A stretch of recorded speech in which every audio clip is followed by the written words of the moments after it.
واش الخو تانية صافا كلشي مزيان. غندير لكم تحليل ديال مباراة المغرب واسبانيا و غنديرو تحليل المباراة ونشوفو كيفاش سالا الماتش و واحد السيناريو ما كناش منتظرينه من المنتخب الاولمبي.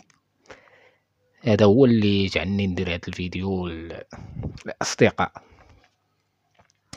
خوتي لعبنا بواحد الطريقة زوينة في الشوط الاول، اداء جميل عجبنا. جات واحد ضربة جزاء اللي نفذها سفيان الرحيمي ابن الرجاء البيضاوي. تنهنئو على هاد الهدف اللي جا في واحد التوقيت حاسم. و في الجولة الأولى لعبوا بواحد الطريقة تكتيكية، واحد اللعب زويون، لكن في الشوط الثاني تنتفاجئوا تغيير الخطة، تغيير اللاعب. كان لاعب العزوزي كان لاعب واحد البوست، رجعوا لواحد البوست. بن صغير تيشد كرة بزاف، هضرت عليها في الفيديو اللي فات، قلت لكم بن صغير تيشد الكرة بزاف، متفقين معايا؟ بالتالي تنتفاجئوا خطأ دفاعي باش داك اللاعب زكريا باش يضرب كرة حيدة، خلى لوبيز فيرمي لوبيز لاعب برشلونة. هذاك راه ما يرحمكش، هذاك تجيه كرة تيضربها، راه مسمين عليه مول الصوارخ.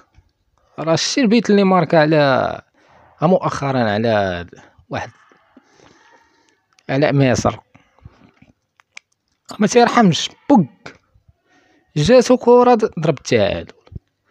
تنتفاجئوا في الشوط الثاني خطأ دفاعي خلاو لهم ترعة الجناب. جيت ليمن واخاوي جات طق طق طق طق عطاه كرة، باصها هذاك فيرمي لوبيز، عطاه الرقم 20، دخل بيها مع صحابو هو سونطريها، لكن عفط عليها قال لي بوك تقعد بوكجا، قال لي المحمدية تقعد بوكجا.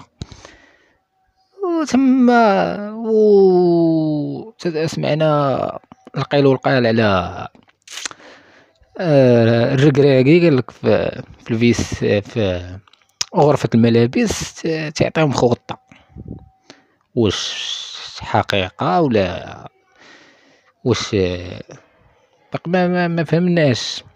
شي واحد صور وكذا هكا، قال لك هو اللي عطاهم الخطة، هو اللي بدل لهم التكتيك الخطة. واحد عاوتاني شفتوها في الصباح، قال لك الحارس هو اللي منو هاد الاخطاء، ماشي من الحارس، ماشي من الركراكي، ماشي اللعابة وطارق السكيزاوي. غيرتي الخطة، انت نتحملك انت المسؤولية على هاد الخسارة. عندك واحد اللاعب وسط الميدان، علاش ما دخلتيش؟ 8 ديال المنتخب الوطني، اتحيد بن صغير تدخل هذاك. يلعبوا نمشيو حتى الاشواط اضافيه.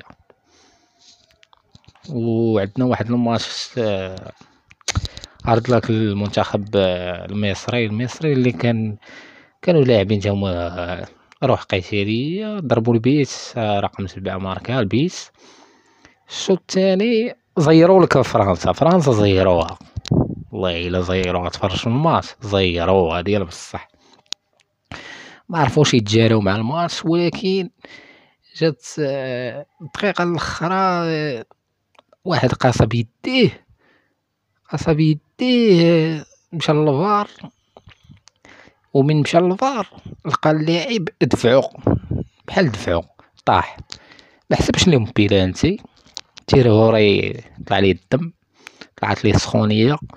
لكن مشينا الاشواط الاضافيه. في الاشواط الاضافيه مصر تطرد لهم رقم 2، وهذاك ديال مصر وانت بحال جبتي منتخب وحطيتي منتخب وولا الترعة ضربوا عليهم البيت التعادل الثاني الثالث أتقعد حميدة. وبالتالي نتمناو نجيبو البرونزية من مصر، ونتمناو يديروا اللعب اللي لعبوا مع العراق، يديروا هذاك اللعب. ولا درتو بحال هاد اللعب راه ما ديوهش. معكم ابراهيم، تحياتي. اللي ما مشاركش معنا يشترك معنا في القناة، وديما تحليل المباريات. تقعد بوكسة.